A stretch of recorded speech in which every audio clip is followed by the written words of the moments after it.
Hello everyone and welcome to our 2023 International Women's Day webinar. Thank you all so much for joining us. I'm Sarah Ingwersen. I'm a partner at Taylor Root and the SR Group based in snowy London. It's like a winter wonderland here today. For those who aren't familiar with the SR Group, we are a global specialist recruitment business made up of 4 brands. So Brewer Morris specialises in tax, treasury and senior finance recruitment. Carter Murray specialises in marketing and sales recruitment. Fraser Jones specialises in HR recruitment, and Taylor Root specialises in legal, risk, compliance and internal audit recruitment. Before we kick off, I would love to hear where you're all joining from. This is a global webinar. We've got over 600 registrations, which is amazing. So if you can please put in the chat function where you're currently based so that we can see how truly global this webinar is. So today we're going to be shining the spotlight on the corporate athlete and their lessons learned. In the 2020 EY report, Why Female Athletes Make Winning Entrepreneurs, a survey of senior female executives found that 94% of women in the C-suite played a sport. And 74% of senior female executives agreed that sports helped them accelerate their careers. So it's been well documented by a number of high-profile studies that women's achievements and participation in sport has a really positive knock-on effect in relation to their personal life, their professional life and their community. And it can also inspire younger generations, as we've seen from recent sporting successes. So with the resurgence of crowd and spectator support on the world sporting stage, particularly in relation to women's sports, we wanted to explore firsthand the correlation between being an athlete and success in the workplace. And I am privileged to be joined here today by 3 former professional athletes who will all share their experiences of transitioning their careers as professional sports people to the corporate world. So I'm delighted to introduce them one by one. Firstly, Jasmine Titmuss. Jasmine is a former international cricket player, having represented both England and Hong Kong, as well as coaching the Hong Kong Cricket Club. And she's now in executive recruitment for corporate functions APAC at JP Morgan and Chase in Hong Kong. Welcome, Jasmine. Next, we have Joanna Fargus, who is an Olympic swimmer and a 2-time Commonwealth Games gold medalist, having represented both Great Britain and Australia. Joanna has over 15 years experience in corporate communications and is now internal communications manager at PEXA in Melbourne. Welcome, Jo. And finally, we have Jonny Searle MBE, who is a former Olympic gold medalist rower and an in-house lawyer. He now works as an executive coach and has a role as Chief Operating Officer in a technology business. And Jonny is joining us from London. Welcome, Jonny. Welcome to you all. Thank you for joining. Thank you. So if you have any questions throughout the webinar for any of our panellists, please put them into the Q&A function and we'll try to get to them at the end. So before we kick off, I'd love to have a brief overview from all of you. Obviously, I've introduced you, but if each of you could just give a brief background of your sporting experience and you move into the corporate world in a bit more detail. Jazz, we'll start with you. Thanks, Sarah, and hi everyone. It's great to see so many people. A very brief background of my story. Started playing cricket at the age of 8. Went through the England programme, so through the England Academy for a long time, and then into various squads with England. I moved up to Lancashire once I graduated. I went to uni at Loughborough, where we're all based. I went up to captain Lancashire for about 5 years. And that was just as all this exciting franchise women contracts is happening. So it's amazing to see that now. And then I took an opportunity to come to Hong Kong, which was coaching. So I was a head coach at Hong Kong Cricket Club. And at that point, I did my 2-year contract, which brought me out here, qualified to play for Hong Kong, which I technically still do, but I broke my ankle, so that's in a hiatus at the moment. And yeah, I moved into corporate after my 2-year contract, was recruitment, agency recruitment, Credit Suisse, and now JP Morgan. Great, thanks so much, Jazz. Welcome. Jo? Hi, thanks so much, Sarah, and thank you to everyone I can see online. Yeah, so brief background of my sport. So I've always been a swimmer from when before I could even remember. Traveled all over the world, lived in the UK, was brought up in Hong Kong, in Australia. I competed for Great Britain at the 2000 Olympics, kind of had an up and down career, riddled with a little bit of injury and illness. I then switched to Swim for Australia in 2006 at the Commonwealth Games, winning 2 gold medals. I retired from swimming in 2008 and moved back to Hong Kong, where I started my career in communications. And that's taken me to here. I moved back to Australia in 2020, and now I'm currently working at PEXA down in Melbourne. Amazing. Thanks so much. Welcome, Jo. And finally, Jonny. Yeah, my sporting career started long ago. I was always obsessed by sport when I was young. My mum was a PE teacher and my dad was into sport as well. So I guess sport was always a big part of my life. Wanted to be good at it. Wasn't particularly good at anything when I was young, and then found rowing when I was an early teenager, and then became obsessed by winning an Olympic gold medal. Teacher at my school won an Olympic gold medal. I saw him do that and was inspired to do that. And that really for another 15 years was an obsession, I suppose, really, or certainly a high commitment, we'll say. Rowed in the national team for 10 years, won an Olympic gold medal in that time, as Sarah mentioned. Also wanted a sort of working career in the corporate world, so qualified as a lawyer, overlapping with that. It was a bit more amateurish sport in those days. So I worked in private practice for about 10 years, and then with some help from Sarah, got a role as an in-house lawyer. It was about 20 years ago, Jonny. It was about, and then worked in-house for about 15 years.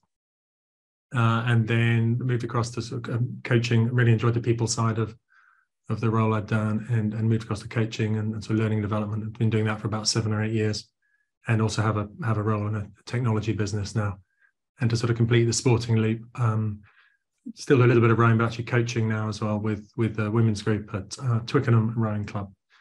And have 2 grown-up sons, 19 and 23. So that's me.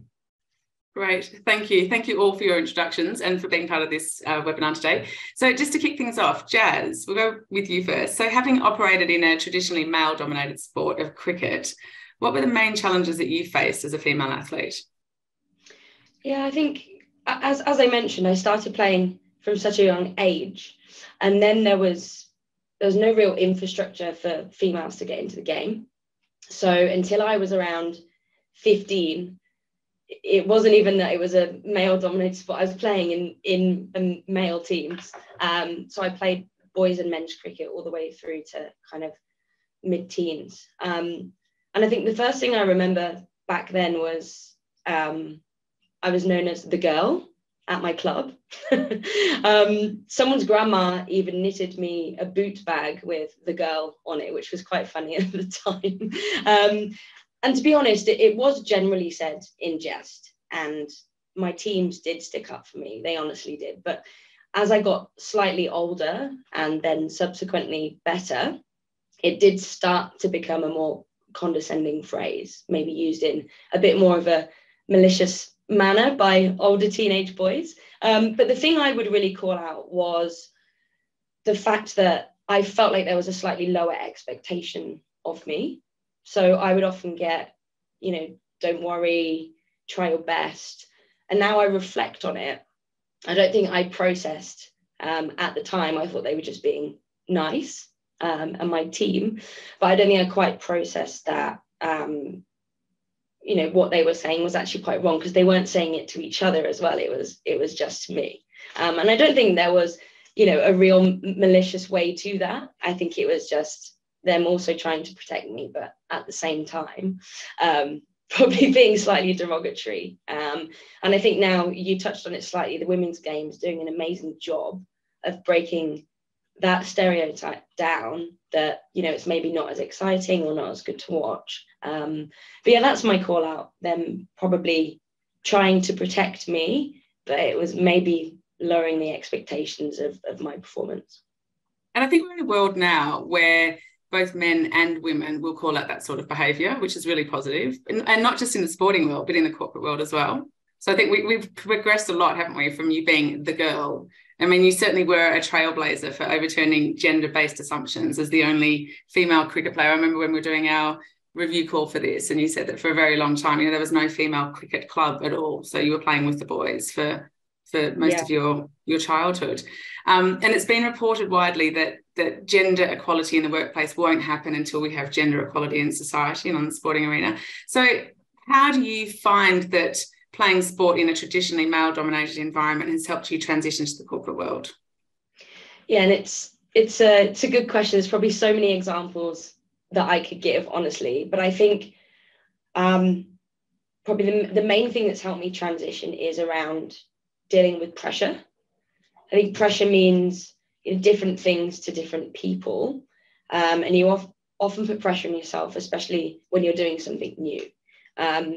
So sport and male-dominated sport taught me to deal with a variety of those pressures. So pressure that I put on myself to do well, pressure from other people, because I guess at that point I stood out like a sore thumb when I was playing in the boys circuit, and I felt like every performance for me was scrutinized. And then when you get to your international cricket and it's them, on TV, etc., then you are kind of being scrutinized when you're at that stage. So I felt like I had to perform, but also you've got the game pressure. So the big moments, the big tournaments, making decisions as a captain and a coach. And I think that's been a real lesson when I'm transitioning to corporate. I was coming into something brand new, so I've immediately put a pressure on myself. It was a huge learning curve, and when I transitioned, I was probably slightly older than a lot of other people at my level, so I felt pressure that I should know more than I did, and I had to quickly catch up and learn. So I think it was just reminding yourself that you can do it. You don't panic, you go back to basics, which is where the sport really helps. And you know that you will be fine and you'll learn, and you'll probably surprise yourself how quickly that happens. So. Yeah, and they're great characteristics to take through from your sporting life into your corporate life. Jo, turning to you, you've actually studied this, haven't you? You completed a Master's of Communication, and your dissertation was on the effects of the transition out of elite sport on self-identity. Do you think that women have greater challenges transitioning from the professional world after a career in sports, both from your personal experience and from what you found with your academic research? Yeah, I think this is a really interesting question, because when I was doing my research, there was really very little, if any, literature that talked about the difference between men and women, male and female athletes during transition. But my own research showed that almost 80% of former athletes, both male and female, struggle with their post-career transition due to a number of factors, whether it's a heavy loss of self-identity or a loss of group belonging. But in terms of whether women have greater challenges transitioning to the professional world, my gut says yes. And anecdotally, I have experienced being overlooked for men, but I'm by no means an authority on this. But I think if we just look at women more broadly, there's a reason we're all here today. There's a pay gap that we're 300 years away from closing. There's more opportunities being presented for men, particularly in STEM. So I think, of course, this is going to carry over to the female athlete when they transition into the corporate world. But generally speaking, we're talking about a group of people who have strong identity tied to group belonging. And then they lose that and they have to find new social structures and support networks. I also believe men and women make social bonds in very different ways. I think women generally rely upon strong foundational support around them. I think female athletes see their teammates as an extension of themselves or even their family. So you're looking at former athletes who have just lost their sense of self-defining support network at the point of retirement. And I think, in that case, there are definitely going to be significant struggles in then finding their place in the corporate world. Thank you. And I think it's something that's probably overlooked and just taken for granted, that you've had success in the sporting world and you'll naturally have success, but you're basically starting from the bottom. All three of you have pretty much started again, haven't you? Later on in life, as you mentioned, you're not necessarily in lockstep with your peers and contemporaries who've been there for a lot longer. Jazz, back to you. When overcoming the challenges that you faced in cricket and then transitioning to the corporate world, how important did you find male allyship to be for you? Yeah, really important. And like I mentioned, I don't think it's a negative that I went through those early years playing boys and men's cricket, because I made such a tight-knit group of male friends. who I'm still close to this day. And that did really keep me going with my sport, because when I was at school, I could only have played boys cricket. So I was the first girl to play in the school first team circuit. And there was this big hoo-ha about whether it should happen. And they really stuck up for me. And they were probably my best years of cricket. I was doing my England Academy and that at the time, coming up to 18. And there was a couple of specific moments I can really remember. And I know we spoke about this in the prep. They actually used me to a tactical advantage. And I don't mean that in a, wrong or a right way. From a sporting perspective, they would often hear a lot of things from arriving teams or people we're playing against. They would make me open the bowling, and they used to reference, no one wants to get out to a girl. They'd put me in as a close catcher, and they used to often reference that it's because girls can't catch, and they used to then use it on the field as a quite a clever reverse psychology. So I when I was looking back how to kind of answer this question, that was something that really stuck with me. But kind of back to the point of the male allyship, like they spoke up and they stuck up for me, and they showed that, I was up to their standard and I was playing for a reason. And I think that is so important in the workplace. I often use sport as a real good conversation opener, if it's with senior stakeholders, and it really does help in the workplace. And I think having those people that stick up for you and speak up for you is so important wherever you are in your career journey. And I love the fact that you used that to your advantage in your cricket career, where you were effectively the secret weapon and underestimated. Don't underestimate a woman, especially not exactly. So, Jonny, over to you. In your capacity as an executive coach on this topic, how important have you seen that male allyship is both to the sporting and the corporate world? Yeah, I mean, it seems to me that it's helpful for men to understand that the experiences for women in the sporting and corporate world might be different to the experiences that men have. And even just hearing some of the commentary today, I'm listening now and thinking that's clearly different to my experience. I think also helpful for men to understand if a woman raises a concern that she thinks she's being treated in some way because she's a woman, to sort of try to engage with that, try to understand that, and then provide whatever support seems appropriate in that situation. That's probably the second one. I suppose, for all men to think, where might we have these biases? We make assumptions, make statements based on perhaps the way we've been brought up or things we've seen in the past. And for all of us to just be aware that can happen and try to address that. And then I guess the last one is the one perhaps both of you, Sarah, and you talked about there, the speaking up. Men and women, if you see something that doesn't seem right, to speak up about it. I don't think that's exclusive for men or for women, but collectively, if something's not right, we should do what we can to address that. So I suppose those are the things I see both within sport, within corporate world, and my work. Yes, and that speaking up piece has evolved quite sharply even over the last few years, hasn't it? Where people are empowered. We shouldn't have to have been, but the whole Me Too movement has empowered both women and men to call out behaviours in every respect that they're not comfortable with, which I think is massively helpful.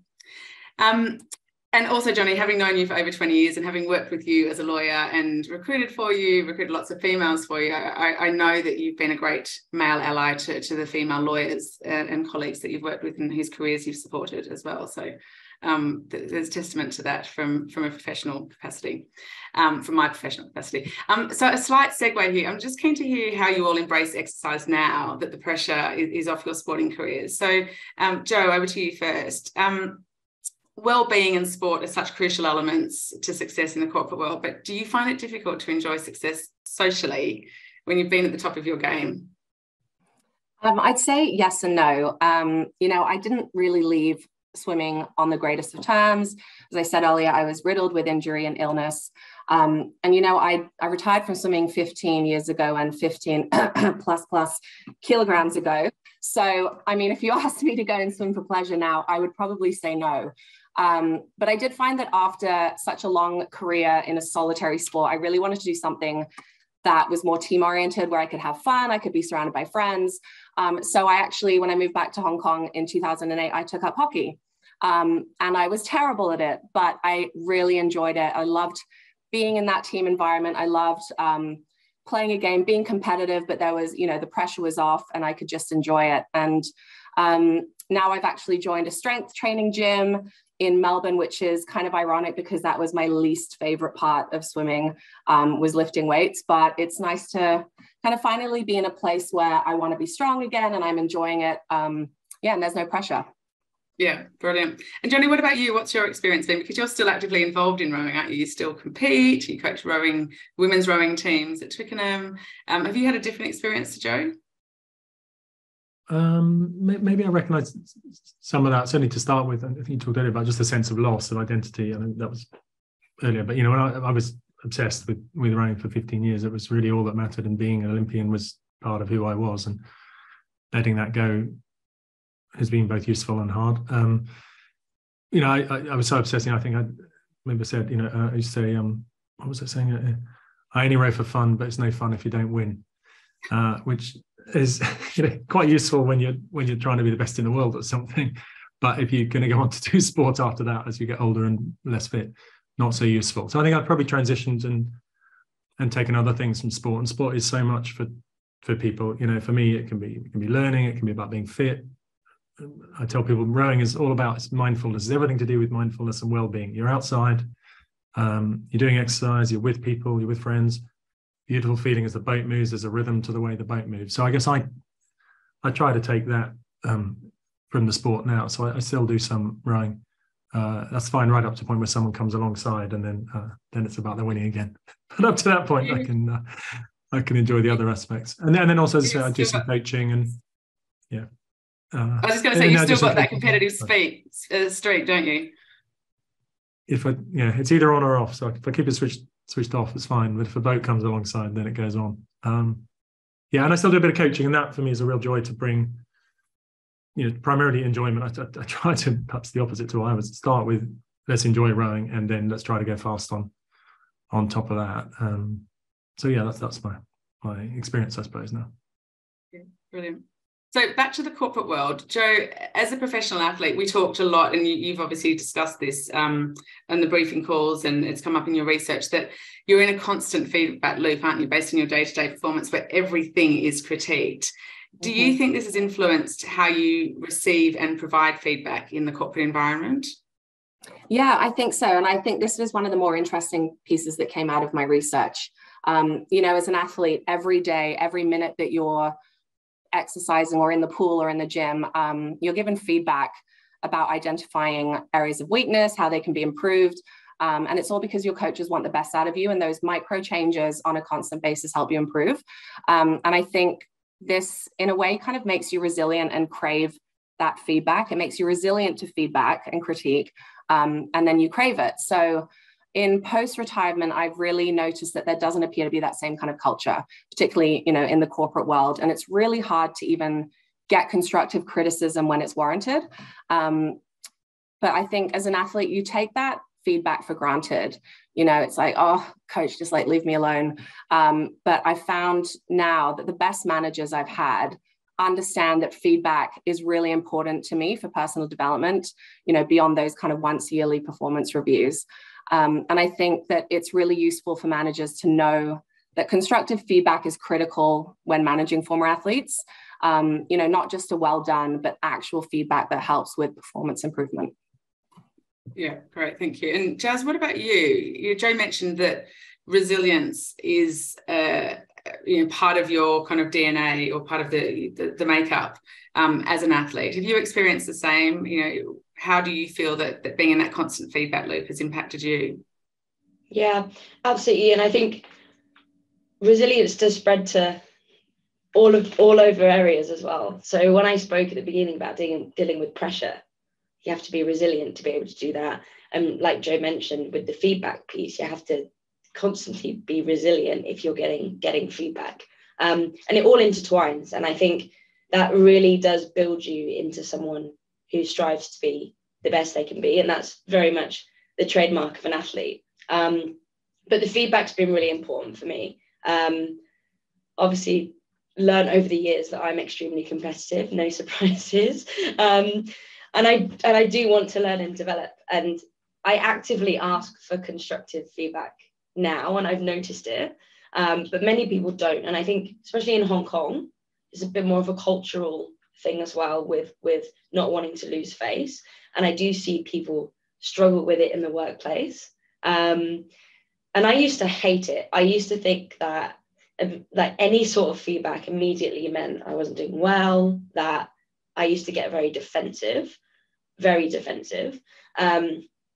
And the moment for me was when I flipped to being a coach, and when I was a head coach, that it's all there and all designed to help you and help you improve. It's exactly what Joe said. And, that completely changed my thought process. And I think the reason I do ask for it now is because I probably do miss it. I probably do crave it a little bit.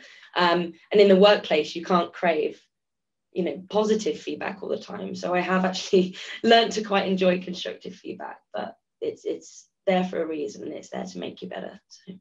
Yeah. And it's all relative, isn't it? Because in the sporting world, you're striving for perfection, whether that's a World Cup win or Olympic or Commonwealth Games gold. But in the corporate world, not everyone wants to be the best. Some people are just comfortable doing their job. So it's just a matter of, I guess, being mindful, isn't it? That not everybody will be comfortable giving that feedback to the same degree that you want to receive it. But I think it's a really interesting takeaway for anybody who might be managing somebody that's come from this career. What about you, Jonny? What do you see? You've been in leadership roles. Do you think that giving and receiving feedback constantly as a role has affected the way that you deliver feedback as a coach? Yeah, I think that just as Joe and Jazz said, feedback is such a vital part of sport, and frankly, it's all of sport. There's a result, there's a processing of that, and then there's a change in action, change in behaviour as a result. So the result itself is a form of feedback almost every day, or certainly on a regular basis. There's an actual tangible result that allows you to learn and adapt, and then natural that coaches, colleagues, teammates, we talk about how things are going. How can we learn? How can we go faster? Because everyone is trying to be probably the best we can be, or as fast as we can go. So it doesn't seem in any way negative, really, because we're just striving to go faster and be better. So I think my observation is generally in a sporting environment, the feedback is quite direct because it's not personal. It's just, let's go faster, let's do this better, let's win more matches, let's do the skills better. So the sporting world is simple in some ways, and perhaps suits people who both give and receive feedback in a very direct way. I think my observation about the working environment is because relationships and getting on with people are a large element of the working environment, that sometimes that direct feedback, if it's given to someone who isn't so comfortable and used to doing it and doesn't welcome it, and as you say, not everyone wants to improve every day what they do, and that's fine. We're all different. And if you give it to someone who doesn't want that, then it can affect the relationship, which is part of working life. And again, I know I've asked for feedback I remember asking a CEO in a business for some feedback. He said, I'll tell you when you're doing anything wrong. And it felt like, I was trying to, just have like a normal type, what's going well, what can I learn? And it just felt like I don't know whether he was worried that I was going to be upset or something. I don't know. I think that's sometimes why you don't get it, because people have got a concern that if I tell you this, you might be upset, as opposed to, if I'm not performing, I'd rather know, then I can do something about it. I think people sometimes think, it's really kind not to, I don't think it's kind to allow someone to be probably underperforming or not at their best and not give them that information. But maybe the final thing I'd say, is a sort of soundbite type, I think you want to say, feedback's a gift. I'm happy to give the gift, receive the gift, but it probably in the working environment, it needs to be wrapped up, in a nice way. And that's probably the difference perhaps between sport and a working environment. I think you still give the feedback, but be mindful of the recipient, perhaps more than you might in a sports environment.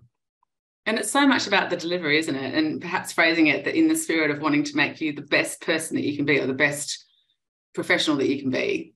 This is my observation. But you're absolutely right. If somebody's not receptive to that, then it's quite difficult for it to land the way you intend it to land. And I'm quite interested to hear, Jonny, your observations from rowing, from coaching men and women as well, how you feel that conflict is dealt with by women as opposed to men. From what you've seen. I had some initial thoughts about this. I think when I reflected on it, I think in the corporate world, I don't see any difference in it really. I think, you know, if there's disagreements we had or issues to raise, I think my observation is men and women are quite capable of doing that. They do it in a relatively managed way, and maybe that's what takes it away from the sports environment. Maybe it's back to that more directing. Perhaps people are more reasonable, if that's the right expression, in the work environment. So I don't see a difference, I think, between men and women in the corporate environment. I did then think, I think in a sporting environment, my sense is I've seen slightly more arguments, direct disagreements in the men's crews that I've been involved in than the women, but I'm not 100% sure about that. And actually, when I did think about it, I thought it's possible that I've seen a lot of arguments and direct disagreements in men's rowing boats because I was involved in starting those discussions. It's very honest of you. Yeah, it's always tricky. You see the world through your own eyes, and yeah. You know, yeah. Thank you. Jazz, back to you. We've talked a lot about resilience and, you know, and teamworkmanship and you know, leadership. But what other characteristics do you think that female athletes possess that translate well to the corporate environment? Yeah, I think definitely is the strong work ethic. I think no matter what level you are, you know, whether you're just transitioning into corporate or you've been on that journey now, I think putting your time into something will always give you the success. Like, people achieve things at different paces, but it's about having that ethic to want to do something. And I think that does come quite inherently for sports people who do transition in. The second for me is the team element.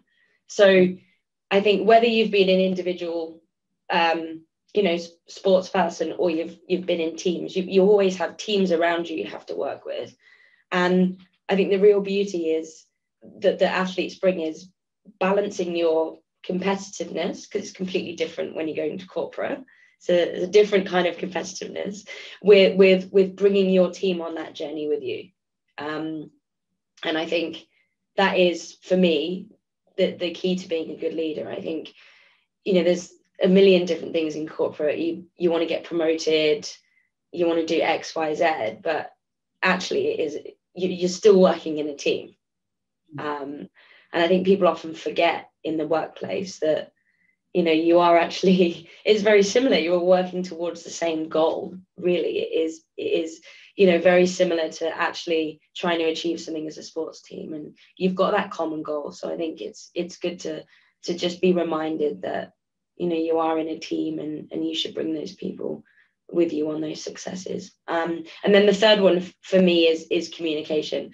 So I've learned so much from captaining and coaching, and I think the art of being able to be diplomatic yet firm is key, and it's been a struggle for me. But yeah, and actually probably corporates taught me that on the flip side, which has been nice. And you obviously talked about teamwork. Teamwork is so important to you, and you've carried that through since leaving cricket. You're running off to a hockey match straight after this, aren't you? And I know your hockey team has an hour and a half. Right. We'll try and wrap up in time. But I know that sense of community that was mentioned earlier, it has been really important for you as you've transitioned out of the cricket sporting world. Jazz has mentioned that being an effective team player is something that she's taken from playing sport. Would you agree on that? And are there any characteristics apart from that you think female athletes possess that help translate well into the corporate world? Yeah, I think the team player element is definitely key. I think, you know, aside from some of the more obvious characteristics from athletes, you know, self-motivation, passion, drive, I think a really big and perhaps unexpected characteristic that former athletes possess is empathy. I think, you know, we've all kind of been in the trenches per se. You know, we've struggled through blood, sweat, and tears with our teammates. We've not always come out on top, you know, rarely come out on top in some cases. And I think that gives female athletes additional sensitivity into the struggles that others are going through, particularly in the workplace. I think, you know, empathy is a skill that you can train, but I think as female athletes, it becomes almost inherent. Thank you.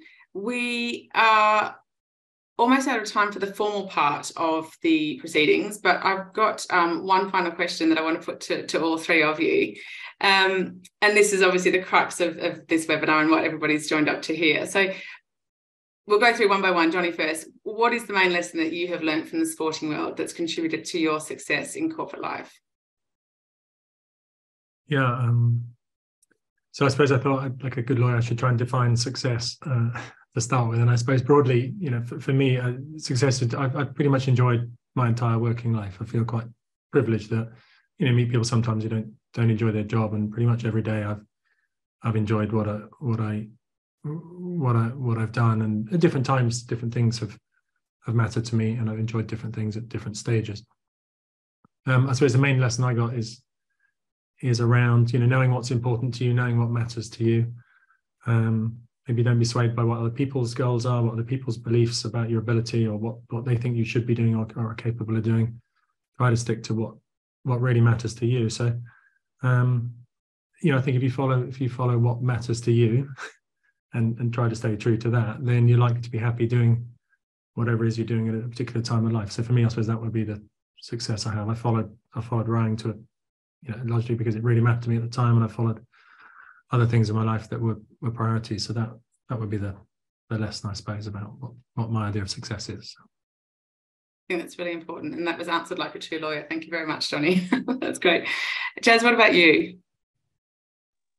Yeah, mine's a slightly different angle, and I think for me it's about two things. So asking questions and listening to what the response is. Like a very simple kind of success. I think you learn so much from the people around you, whether it's teammates, whether it's tactics, whether it's learning about someone's culture, whether it's that team building element, or whether it's actually learning about something you need to learn at work, or whatever it is. And I think it's just so important that you take the time to ask, and nothing's ever a silly question. But even more important to listen to what someone says. I think that's where I've found the most learns from sport and corporate, and would always encourage that as my kind of success answer, I think. Brilliant. Thanks, Jazz. What about you, Jo?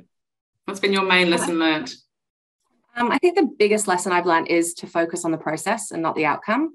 You know, as an athlete, you set goals. For example, is it Olympic gold medal? And every day you're working towards that goal by making incremental changes and progress. But if you focus only on the goal without the process, you're going to miss out on all the crucial steps to get there. The challenge is when you try to translate that into the corporate world. I think it's really hard to quantify professional goals. You know, as an athlete, you have very clear goals. Is it Olympic gold medalist?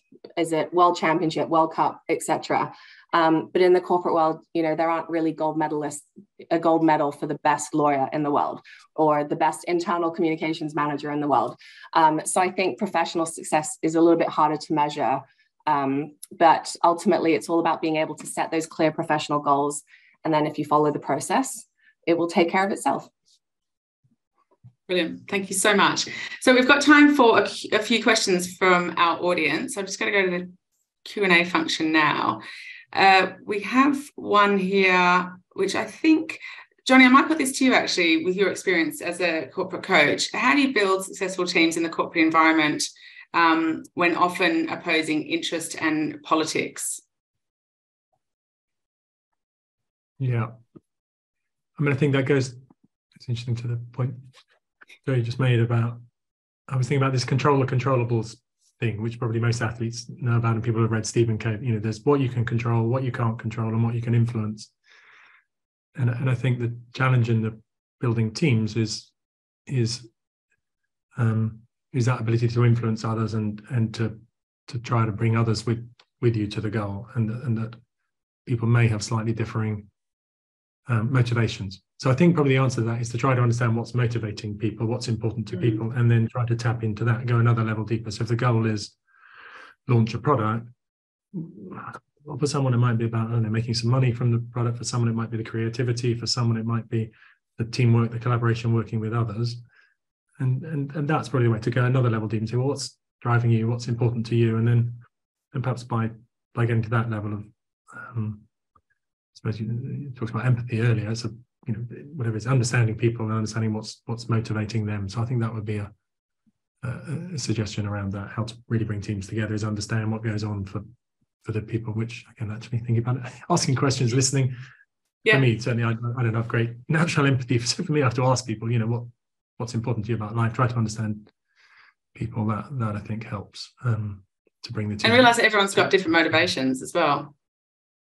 Absolutely, yeah. And that's the thing from coaching. You know, you can believe how different people's motivations are, even if they're in the same type of role. Their life experiences, what's going on for that particular time, and people tend to look out through their own eyes and try to use the same motivation that drives them. So yeah, I think that would be the suggestion. Yeah, brilliant. Thank you. We've got a really interesting question from Amber. Thank you, Amber, for this. This is kind of spinning the topic on its head, but is there something that you've learned from your corporate life that may have helped in your sporting career? Jazz, I'm going to go to you first, then I'll come to you, Jo. That's such a good question. Yeah. I would probably say, it's quite a funny answer, but I would probably say to think before you speak. Sounds like an interesting one, but I think when obviously at work, if something happens or I'm frustrated, I'm not just going to fly off. And not that I'm typically a person who, but when it's, you know, a massive sporting moment and something doesn't quite go right, I probably have lost my cool on a couple of occasions. Not particularly at a person, but it ends up being, you know, at a certain situation, and a person may think it's about them. So I think that's a really good lesson of just going, okay, it's fine. Why has that frustrated me?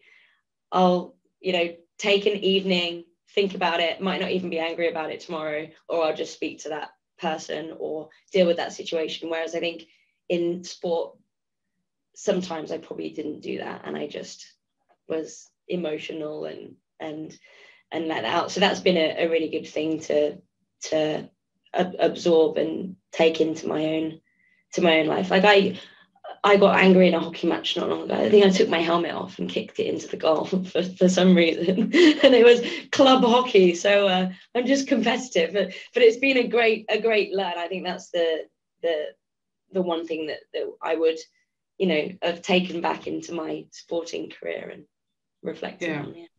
Brilliant, thank you. Jo, what about you? Have you ever taken off your goggles and thrown them in the pool?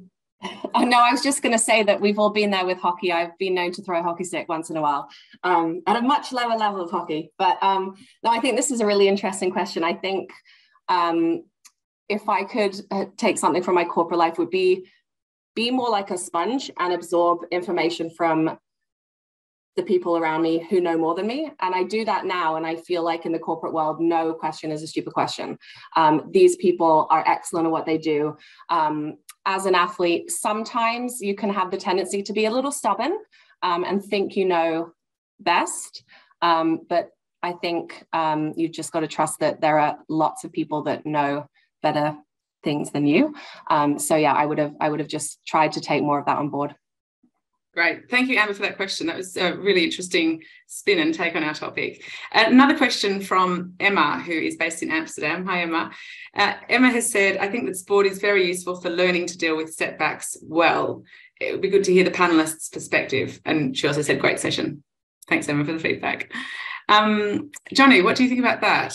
What's your take on your resilience to deal with setbacks in the professional context, having had setbacks in your sporting career? Yeah, I think again there's probably a short-term one and a long-term. So day-to-day setbacks. This is part of sporting life. It happens every day. Something doesn't quite work out. You make a mistake. You're not quite fit. You're a bit injured. Someone else does something. The wind's not right. The boat. Something happens to the boat. I mean, there's all kinds of bits and pieces that happen all the time. Injuries, I suppose, is a big one. Actually, you get knocked back, and it's really can be out of your control to a large degree what you're able to do, and then just finding a way forwards. That's one. Actually, if you get injured, it'd be very easy. I had an injury in '92 before the Olympics, and a rib injury. I couldn't row for 5 or 6 weeks, and I just did sort of visualization of what the boat felt like, how the race would be, and then ran harder than I'd ever run before. I just shifted the training to maintain fitness and sort of found a way. And I think that's perhaps, again, because it's just such a clear goal that you're normally working towards, finding a way to keep moving towards it is probably something that applies to most things in life. I suppose the only thing I would say about that is the sort of slight shadow of that is when the goal is this, sometimes it is better to just have a rest. And I think that's the one thing. Sometimes the drive that there must be a way to do something can be I have on occasion got tired and run down. I keep picking myself up and keep going forwards, and that's the shadow, I suppose, of having that drive and determination to recover and come back from the setback. And do you feel that translates well to the corporate environment where it's not as tangible in terms of the goals that you're trying to achieve? Sorry, I missed the start of the question. Sorry. Yeah. Do you feel that translates well to the corporate environment where the goals might not be as tangible as Olympic gold medal on the sporting arena? I think, maybe this sounds a bit negative. I think most goals in business are more granular. They're more day-to-day type process ones. So there often aren't these binary moments that you get in sport. I still am slightly annoyed about not getting a gold medal in '96, but only getting a bronze. And that I sort of can't come back from. But it's there, and so sometimes it's these things. That's 4 years of my life in that moment. That's how I look at it, and so that's quite a big moment. I guess in most business worlds, you don't have quite the same moments of it was real or sort of all or nothing type stuff. So I suppose there's a bit of me feels, well, if I've had that level of commitment, effort, whatever disappointment, then I can put some work problems in a context that it's rare that we've got something that has taken so much effort and goes wrong in a way that not goes wrong. It doesn't work out as you'd hoped, that you can't come back from and do again. Yeah, and you can put it in perspective in that regard. Yeah, great. Another question here.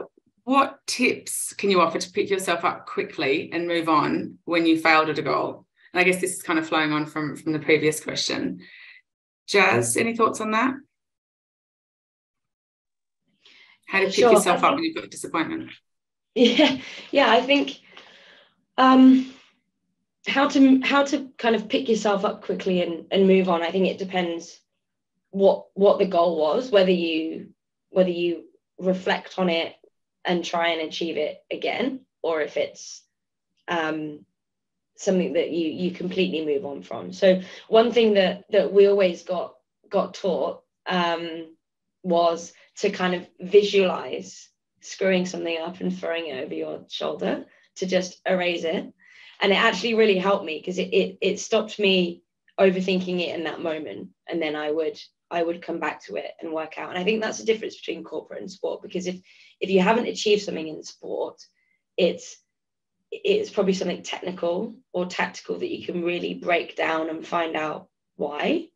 Whereas I feel like in the workplace, if it was like a deal that didn't go through, or it's just slightly different, it's probably a little bit harder to break down as to why you haven't achieved it. So I think it's all about just being able to reflect and break it down in some sort of way. And is there a way you can do it better? And maybe not thinking of it as a failure, think it as it's something that can't be done in that way. So let's find another way to do it. So maybe finding it as a solution rather than I've failed at something. But it is hard, and I still haven't mastered it. Like, I still get really frustrated if something hasn't quite gone the way I wanted it to. But yeah, I think it's the mindset of more of a solution mindset than a failure mindset that really helps. And you should try screwing something up and throwing it out and coming back to it. It really helped me, for sure. It seems really like a really small thing, but it's just like mentally putting it in the bin. Just dismissing it and getting rid of it. Yeah.